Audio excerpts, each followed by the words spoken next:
Imaginez-vous devant un sablier. Le sable déjà tombé représente vos 20 et 30 ans, toutes ces décisions que vous avez prises, certaines bonnes, d'autres que vous souhaiteriez changer.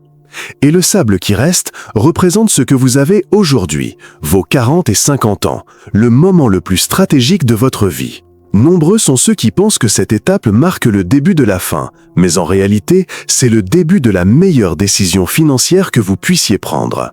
Pourquoi?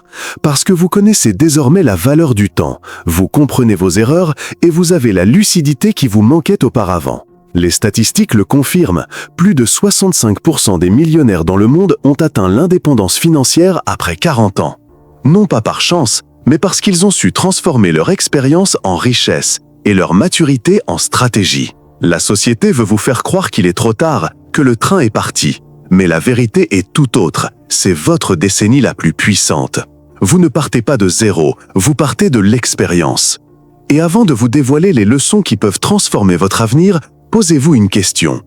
Qu'est-ce qui vous coûte le plus cher? Ce qui s'est déjà produit ou ce que vous pourriez encore perdre si vous n'agissez pas aujourd'hui? Écrivez-la dans les commentaires, car votre réponse pourrait marquer le début d'un nouveau chapitre financier. La montre est votre allié, pas votre ennemi. À 40 ou 50 ans, la montre n'est plus un simple accessoire au poignet. C'est un rappel constant de ce que vous avez accompli et de ce que vous pouvez encore accomplir. Et voici le grand paradoxe. Beaucoup de gens pensent que leur âge est un frein, alors qu'en réalité, il peut s'agir de leur plus grand atout. Les marchés financiers ne récompensent pas la jeunesse, mais la stratégie. Ils ne récompensent pas la rapidité, mais la précision. Une étude de la Réserve fédérale américaine a révélé une chose surprenante. La plupart des personnes qui atteignent l'indépendance financière le font après 45 ans. Pourquoi? Parce qu'ils ont accumulé ce que l'argent ne peut acheter de plus précieux, l'expérience. Un investisseur de 25 ans pourrait s'enthousiasmer et investir tout son capital dans une crypto-monnaie qui semble promettre une richesse immédiate. Un investisseur de 45 ans qui a déjà connu des crises, des bulles et des effondrements analysera probablement les risques avant d'agir. Cette différence d'approche est ce qui distingue le joueur amateur du maître sur l'échiquier financier. La maturité vous donne quelque chose que les livres n'enseignent pas. La capacité à reconnaître des schémas, à déceler les pièges, à voir au-delà des promesses faciles. Vous ne recherchez plus l'argent facile, vous recherchez désormais une richesse stable et durable fondée sur des fondations solides. Et c'est là que l'horloge cesse d'être un ennemi pour devenir votre allié. Chaque minute qui passe n'est pas du temps perdu, c'est de l'expérience accumulée, une sagesse raffinée et de l'énergie concentrée sur l'essentiel. L'endettement peut devenir un levier vers la richesse. Lorsqu'on parle d'endettement, la plupart des gens éprouvent de la peur. Nombreux sont ceux qui le perçoivent comme un poids insupportable. Mais en réalité, toutes les dettes ne se valent pas. Il y a celles qui vous tirent vers le bas et celles qui vous propulsent vers l'avant. Une mauvaise dette est une dette utilisée pour acheter des passifs, une voiture qui se déprécie, des dépenses inutiles, des luxes qui ne rapportent rien. Cette dette vous asservit, vous obligeant à travailler pour payer la banque au lieu de travailler pour votre avenir. Mais une bonne dette, celle que peu de gens comprennent et encore moins maîtrisent, devient un levier financier. Robert Kiyosaki l'explique clairement. Une dette utilisée stratégiquement, investie dans des actifs qui génèrent des flux de trésorerie, est comme le carburant du moteur de la richesse. Si vous achetez un bien immobilier avec un prêt hypothécaire de 100 000 $ et que ce bien génère un loyer mensuel de 900 $, mais que vos versements bancaires sont de 600 $, le résultat est clair. Vos dettes vous servent. Non seulement elles couvrent le prêt, mais elles vous permettent aussi de gagner de l'argent chaque mois. Entre 40 et 50 ans, nombreux sont ceux qui ont déjà des dettes. Mais voici l'opportunité. Réorganiser, restructurer et transformer ces dettes en instruments de placement. Le défi n'est pas d'échapper à toutes les dettes, mais d'apprendre à les apprivoiser comme on apprend à maîtriser un cheval sauvage. Car l'argent a son propre langage, et la dette, bien utilisée, est l'un de ses dialectes les plus puissants. Et maintenant, je vous invite à le déclarer avec moi dans les commentaires, rien ne m'arrête, tout me motive. Car même vos dettes, si vous apprenez à les maîtriser, peuvent devenir des ailes qui vous portent vers le haut plutôt que des chaînes qui vous entravent. Le pouvoir de multiplier les revenus. Un seul revenu, c'est comme marcher sur une corde raide sans filet de sécurité. Tant que le salaire arrive chaque mois, tout semble stable. Mais il suffit d'une crise, d'une maladie ou d'un licenciement imprévu pour que la corde se rompe et que la chute soit inévitable. Les millionnaires connaissent une vérité inébranlable.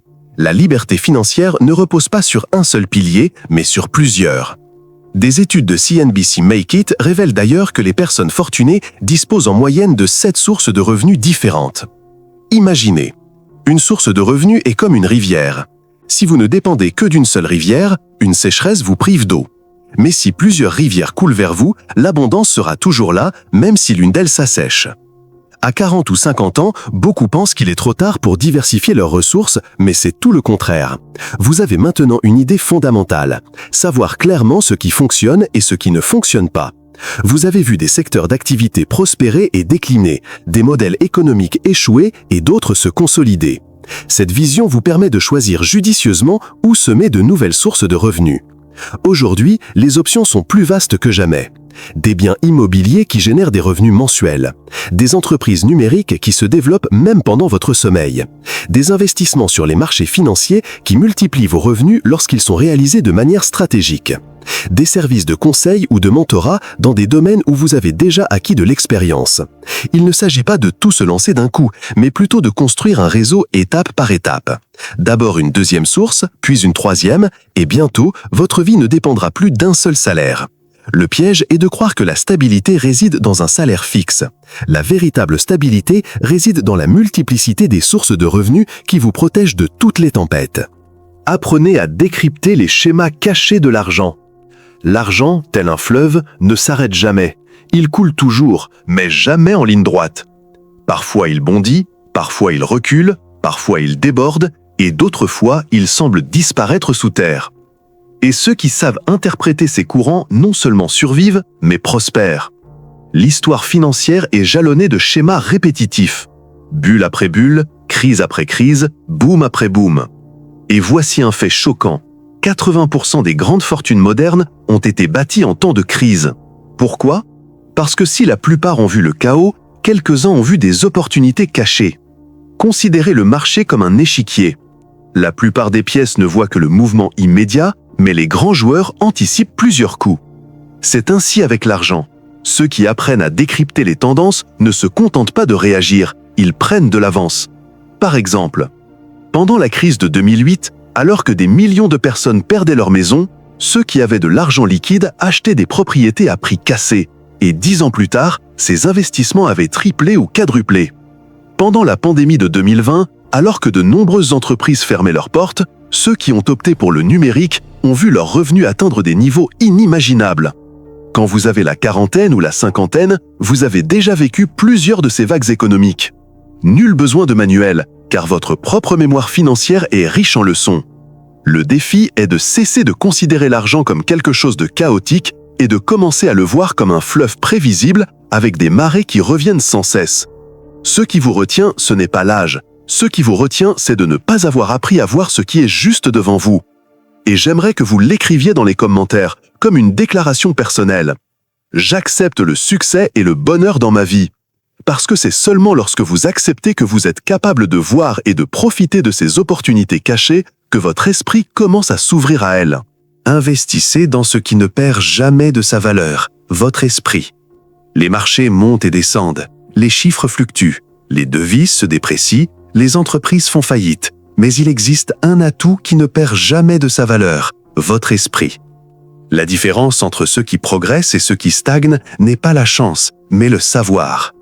Et le plus puissant, le savoir ne se perd pas lorsqu'on l'utilise. Au contraire, il se multiplie. Une formation peut ouvrir une nouvelle source de revenus. Un livre peut vous donner la stratégie dont vous aviez besoin pour accroître votre capital. Un mentor peut vous épargner des années d'erreurs coûteuses. Entre 40 et 50 ans, l'apprentissage a un impact immédiat, car il n'est pas seulement théorique. Chaque nouvelle idée que vous intégrez est directement applicable à votre vie, à vos décisions et à vos finances.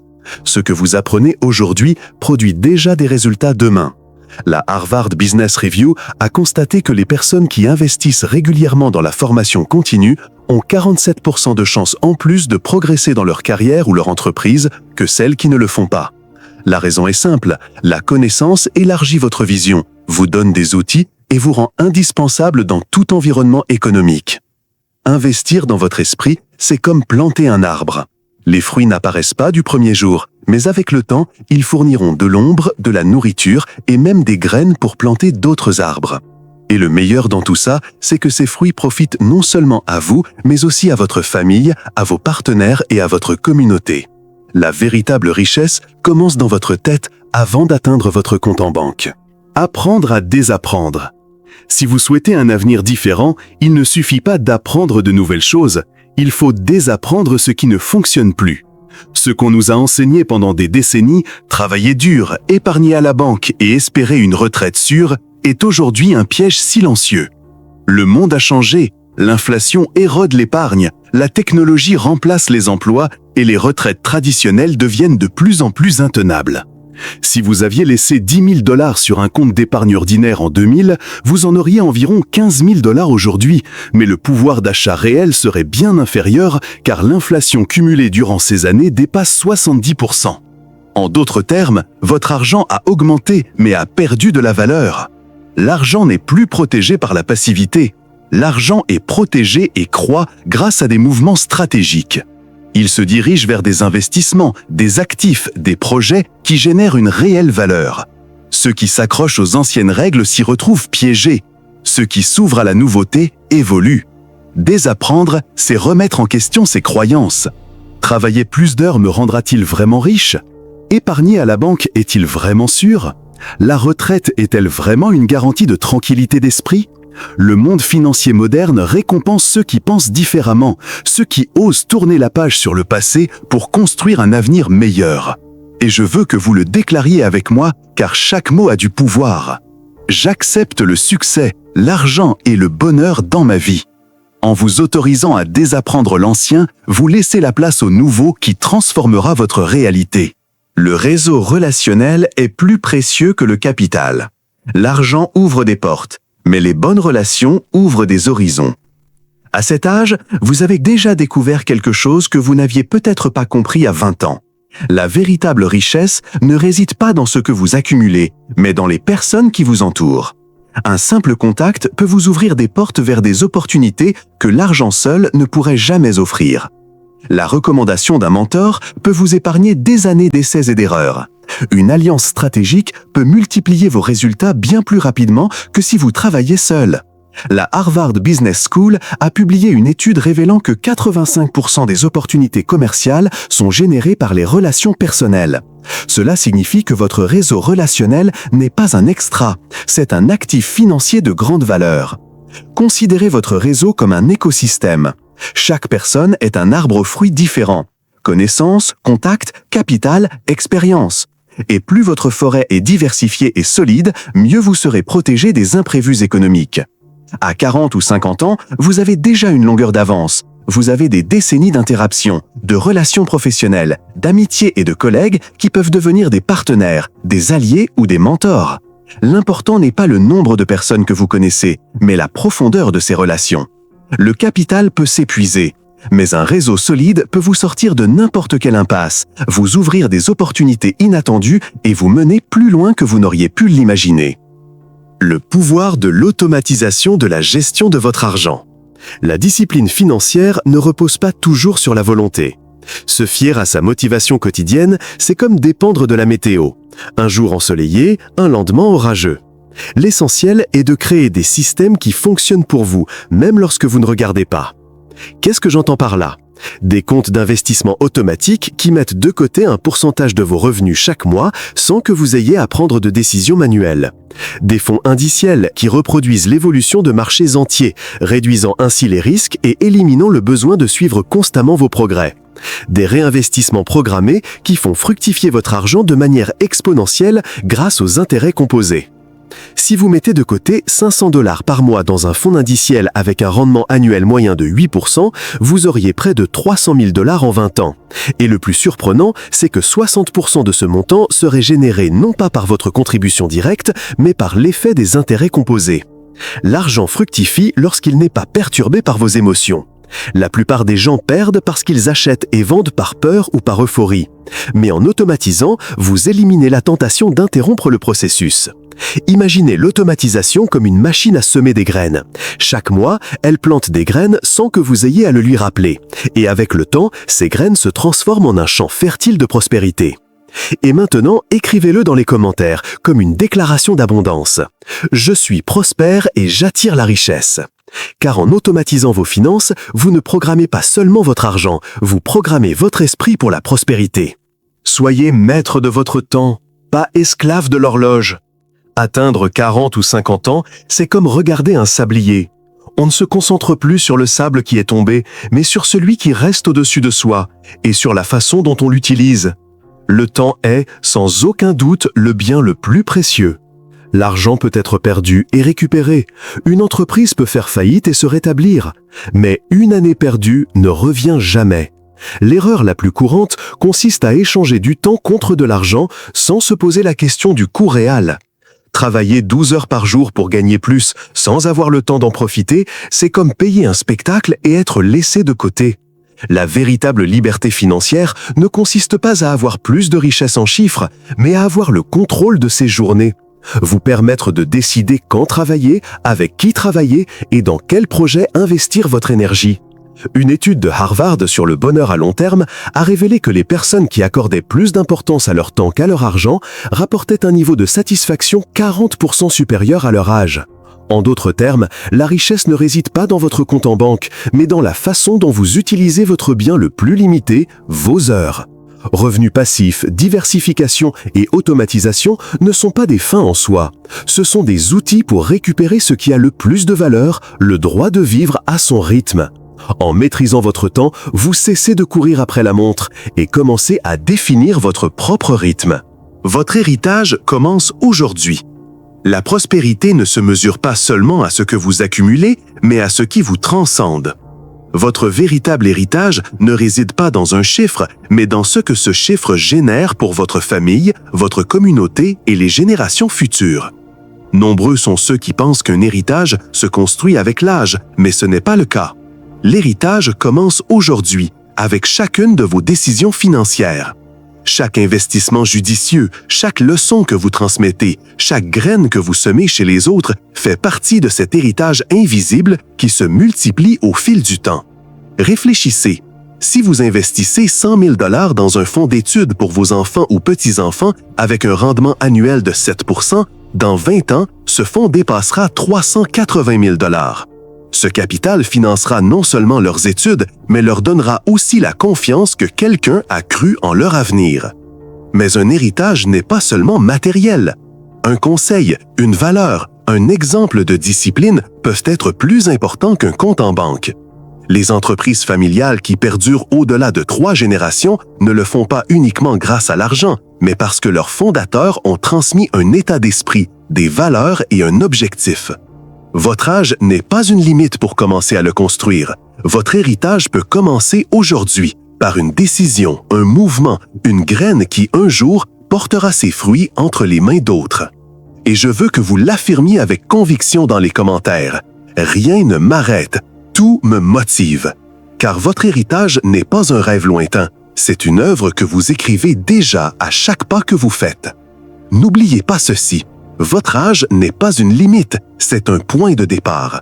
La quarantaine et la cinquantaine ne sont pas la fin du chemin, c'est le moment idéal pour prendre votre envol grâce à tout ce que vous avez appris. Chaque erreur a été un enseignement, chaque chute un entraînement. Et maintenant, avec clarté et détermination, vous pouvez construire ce dont vous avez toujours rêvé. Si ces mots ont résonné en vous, c'est que vous êtes prêt pour le prochain message. Abonnez-vous et rejoignez-moi dans ce voyage. C'est le moment. Et vous, vous avez encore du temps.